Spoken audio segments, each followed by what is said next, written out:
다 같이 신앙 고백하심으로 사도신경 다시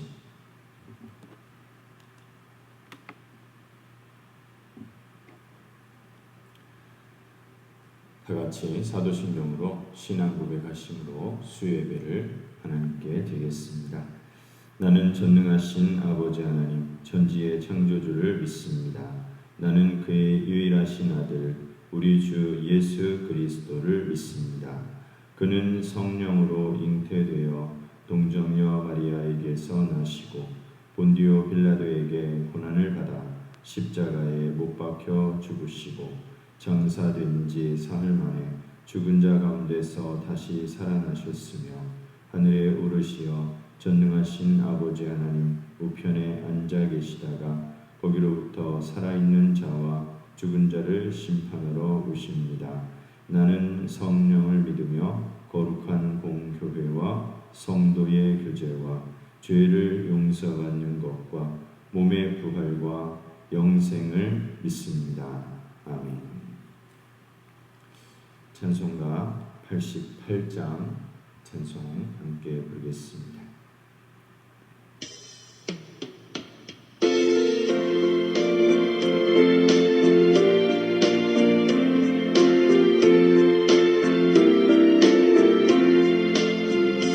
내 진정처럼 친구가 되시는 구주 예수님은 아름다워라. 산 밑에 백합하여 빛나는 새벽별 주님 영원한 길 아주 없구나. 내 마음이 아플 적에 그 위로 되시며 나 외로울 때 좋은 친구라. 주는 저 산 밑에 백합 빛나는 새벽별 이 땅 위에 비길 것이 없도다. 내 맘의 모든 염려 이 세상 노랗고 주님 항상 같이 하여 주시고 시험을 당할 때에 악마의 대교를 즉시 물리치사 나를 지키네. 온 세상 날 버려도 주 예수 안 버려 끝까지 나를 돌아보시니. 주는 저 산 밑에 백합 빛나는 새벽별 이 땅 위에 비길 것이 없도다.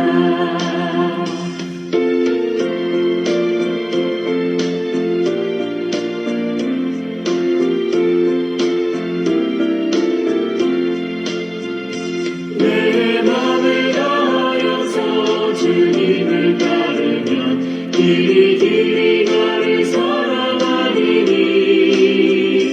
물들이 두렵잖고 창건 넘어갔네. 주는 높은 산성 내 맘 되시라. 내 영혼 먹이시는 그 은혜 누리고 나 진히 주를 뵙기 원하네. 주는 저 산 밑에 백합 빛나는 새벽별 이 땅 위에 비길 것이 없도다.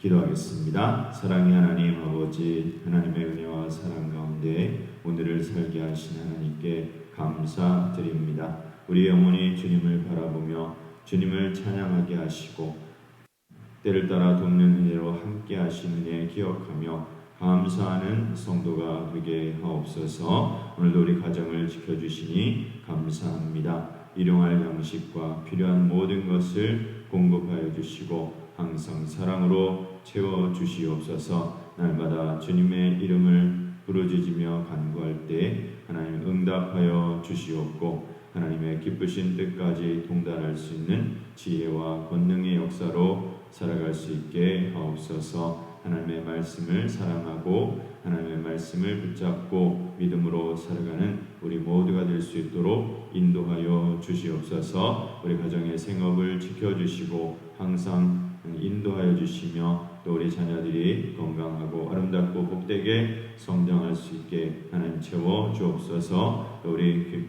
믿음의 식구들이 영과 육이 강건할 수 있도록 하나님 사랑으로 지켜보아여 주옵소서. 오늘도 귀한 말씀 들으며 우리의 마음속에 하나님의 음성이 울려 퍼지는 역사가 있게 하옵소서. 감사드리며 예수님의 이름으로 간절히 기도합니다.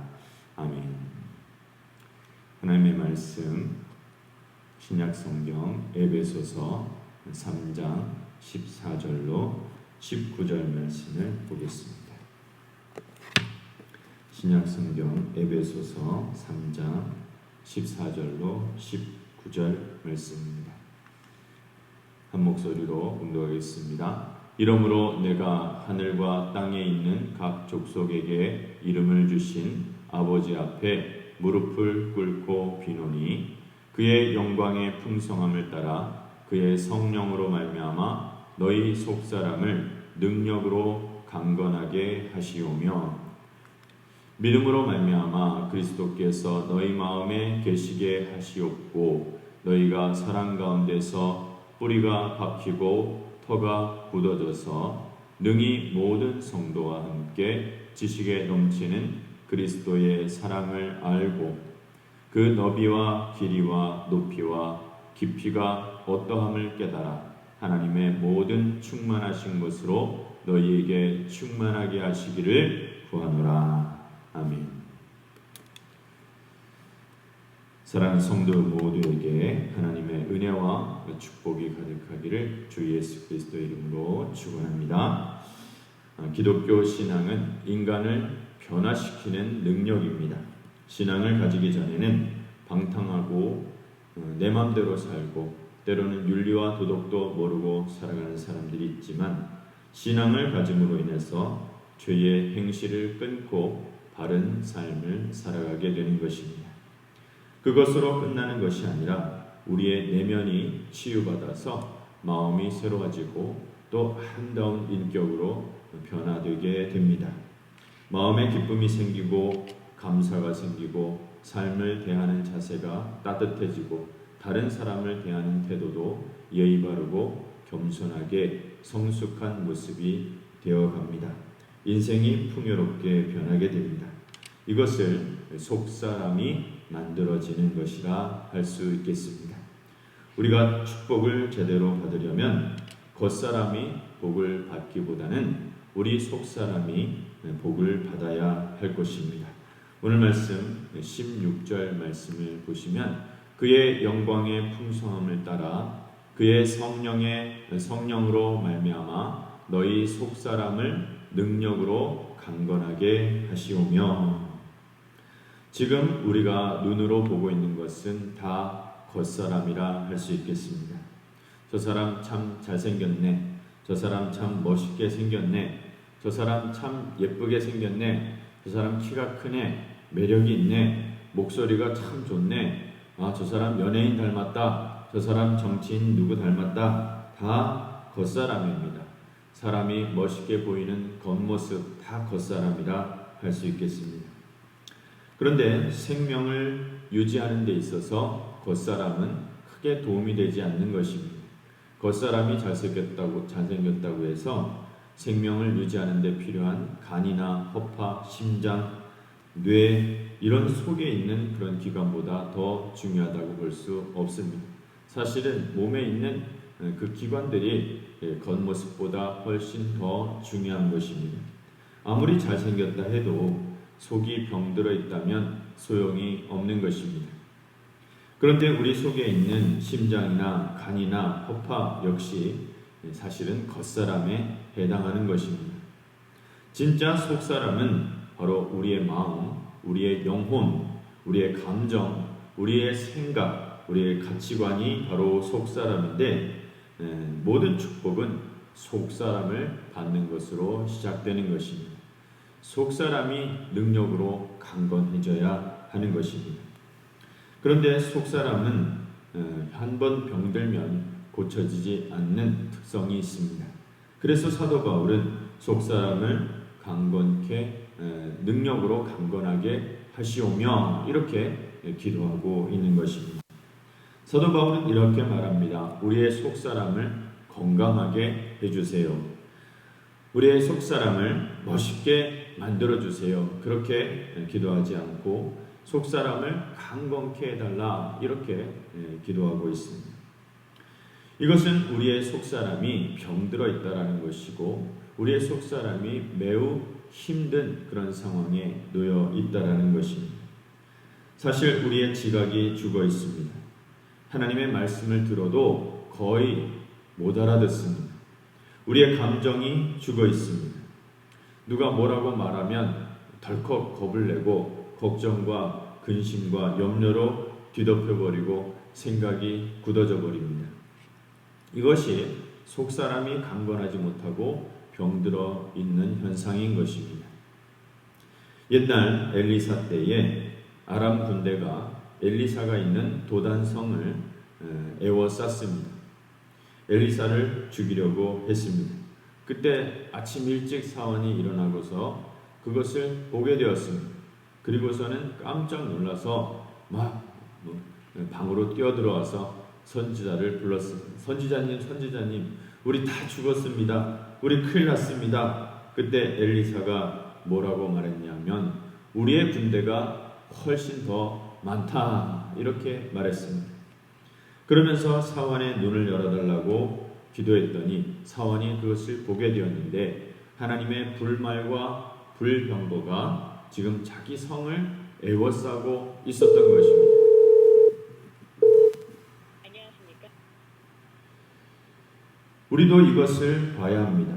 이것이 우리에게 보여야 할 것입니다. 하나님의 불말과 불병거가 우리를 지키고 있는 것을 봐야 하는 것입니다. 우리 주위에 마귀가 우는 사자처럼 삼킬 자를 찾느라 막 돌아다니고 있습니다. 이것을 우리가 봐야 하는 것입니다. 우리가 예배 드릴 때 천사들이 와서 우리를 도와주고 은혜 받도록 집중할 수 있도록 우리를 붙잡아주고 있는 것을 봐야 하는 것입니다. 우리의 속사람이 강건해지기만 하면 하나님께서 능력을 막 부어주십니다. 축복을 부어주십니다. 성령을 부어주십니다. 그러려면 우리 속에 예수님이 거하셔야 하는 것입니다. 그래서 17절 말씀에 믿음으로 말미암아 그리스도께서 너희 마음에 계시게 하시옵고 이렇게 말씀하고 있습니다. 우리 마음 속에 예수님이 계셔야 합니다. 물론 예수님이 계시지요. 그러나 예수님만 계셔야 됩니다. 마음속에 있는 여러 가지 잡다한 것이 들어있어서는 안 되는 것입니다. 돈이 들어오고 욕심이 들어오고 미움이 들어오고 염려와 걱정이 들어와 있어서는 안 되는 것입니다. 그러면 썩습니다. 그리고 이어서 너희가 사랑 가운데서 뿌리가 박히고 터가 굳어져서 라고 말씀하고 있습니다. 그리스도의 사랑이 깊이 뿌리를 내려야 하는 것입니다. 예전에 일본에서 나온 어떤 신문 기사를 본 적이 있습니다. 태풍이 불어도 떨어지지 않는 사과가 있다는 얘기였고 그 사과가 아주 잘 팔린다는 이야기였습니다. 일본 어느 곳에 큰 태풍이 와가지고 사과가 다 떨어지게 되었습니다. 추수를 앞둔 농부들은 엄청나게 낙심할 수밖에 없었습니다. 한 해의 모든 농사의 결실이 땅에 떨어져 버려서 쓸모없어 버렸고 팔 수 없게 되었으니 농부들의 상심이 이만저만한 것이 아니었습니다. 그런데 어떤 농부가 과수원을 돌아보니 그 큰 태풍에서 모든 나무들에게서 떨어졌는데 몇 개의 나무들의 사과는 떨어지지 않았던 것입니다. 그 농부는 그 사과를 보면서 골똘히 생각해 보았습니다. 이 사과는 어떻게 큰 태풍에서 떨어지지 않았던 것일까? 그러면서 이 사과는 보통 사과가 아니다. 그런 생각을 하게 된 것입니다.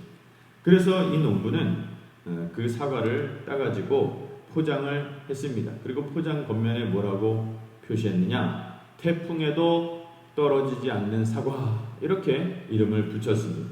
그래서 그 이름을 희망사과, 이렇게 이름을 붙였습니다. 희망사과 이름을 붙이니 사람들이 이 사과에 어떤 능력이 있나 보다, 이런 생각을 하게 된 것입니다. 그래서 입시준비생이라든지 취업준비생이라든지 그리고 여러 가지 어려움을 당한 사람들에게 이 사과를 먹으세요, 이렇게 선전을 하기 시작한 것입니다. 그래서 불티나게 아주 비싸게 팔아먹었다고 합니다. 어떻게 사과나무가 태풍이 불어도 떨어지지 않았을까요? 떨어지지 않는 사과를 맺었을까요? 알고 보니 땅속 20m 깊이까지 깊이 뿌리를 내렸다고 합니다. 얼마나 사과가 건강한지 잘 썩지 않는다고 합니다.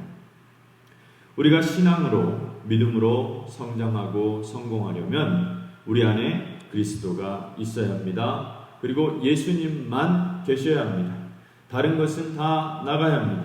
시시한 생각들 다 나가고 예수님만 계셔야 하는 것입니다.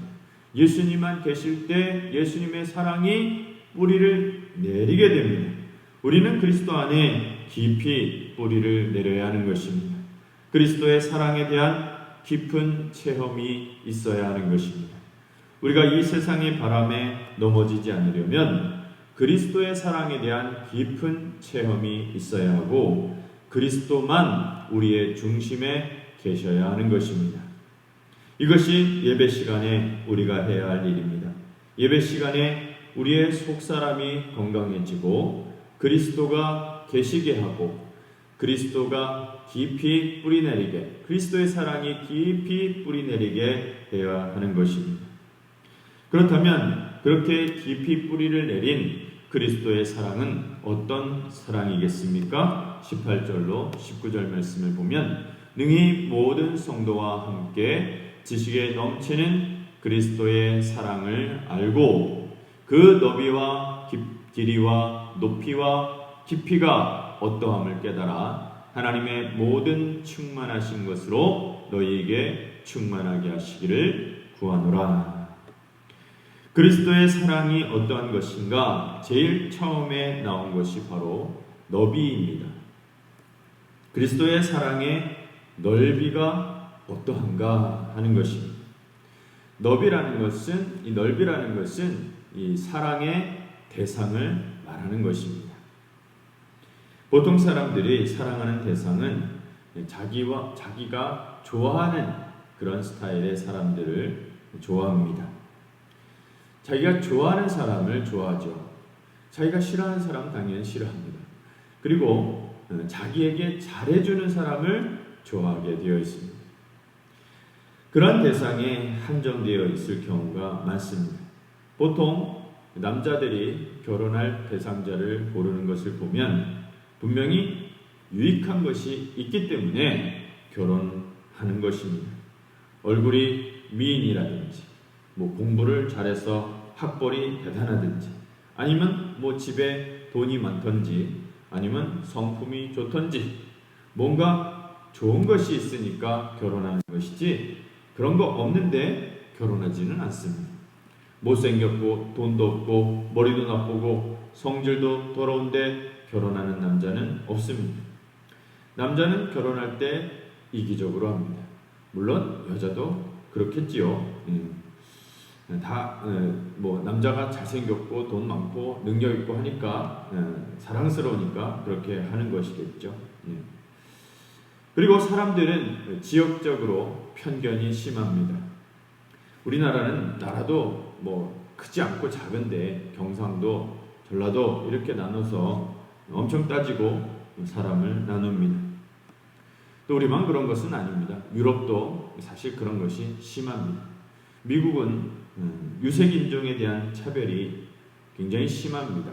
유색인종에 대한 어떤 우월감을 가지고 있습니다. 열등감도 가지고 있습니다.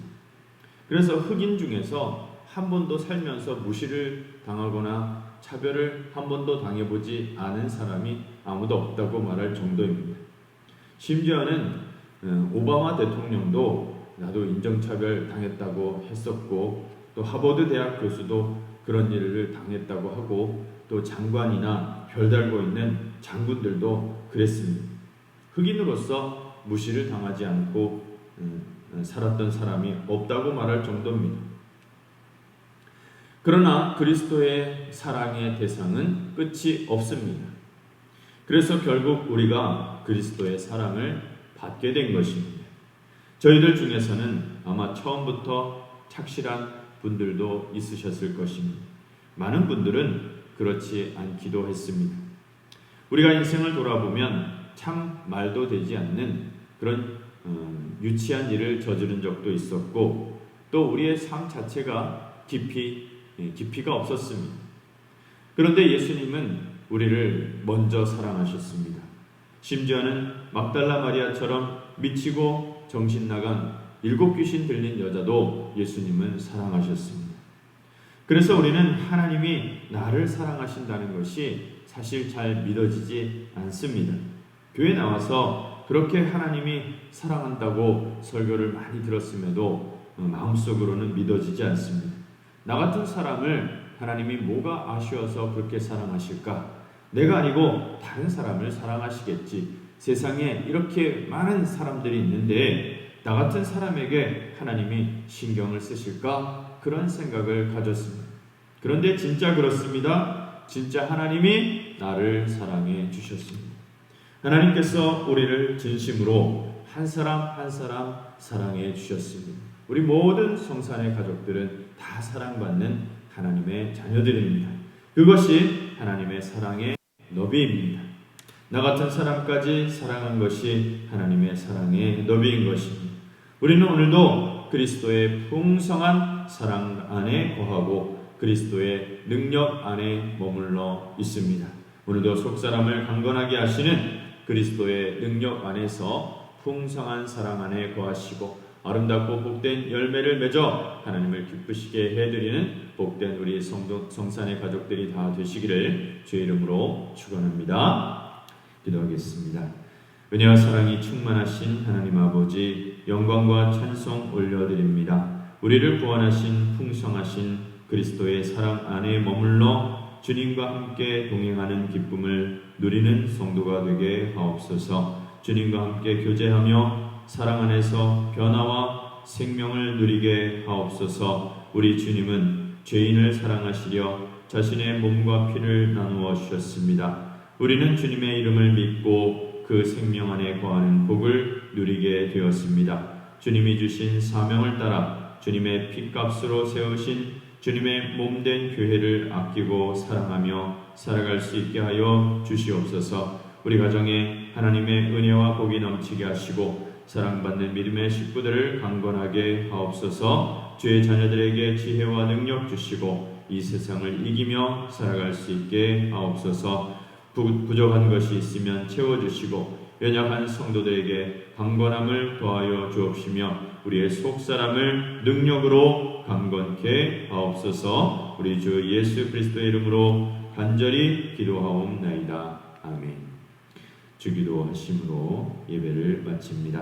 하늘에 계신 우리 아버지, 아버지의 이름을 거룩하게 하시며 아버지의 나라가 오게 하시며 아버지의 뜻이 하늘에서와 같이 땅에서도 이루어지게 하소서. 오늘 우리에게 일용할 양식을 주시고 우리가 우리에게 잘못한 사람을 용서하여 준 것 같이 우리 죄를 용서하여 주시고 우리를 시험에 빠지지 않게 하시고 악에서 구하소서. 나라와 권능과 영광이 영원히 아버지의 것입니다.